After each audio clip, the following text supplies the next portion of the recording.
na nagbigay na sila ng mga radar at saka mga air surveillance equipment sa ating Air Force at tutulong rin sa Coast Guard. Yung iba binili natin at bumili rin tayo ng mga barko sa kanila. So we ordered another 12 boats. So I believe that all this maritime and air domain awareness will be very helpful to us.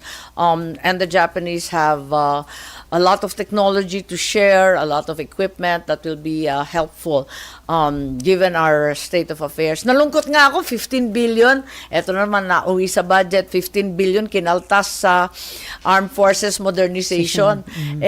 Sabi ko, tapang-tapangan, ang aangas natin magsalita, wala palang pambili ng baril. Ano ba naman yun? Anong klase yan? Tapos, kung di ba naman malulong moral, tinanggal pa yung mga pensyon ng ating matatandang sundalo. Hindi naman yata tama yun. Paano ka naman lulusob dyan sa West Philippine Sea na walang dala kundi yung tapang mo? And then, okay? No more? On that note, thank you so much and Merry Christmas po, Naging Senator. out of place ka tuloy. Dahil sa tanong. Merry Christmas! Merry Christmas, ma'am! I'm just in town, so ano man ang kailangan na trabahuin, kung ano man ang tatanungin, andito lang ako sa text lang. Hindi kayo mag-out of the country, ma'am, ngayong Christmas break. Gusto ko lang matulog ng matulog.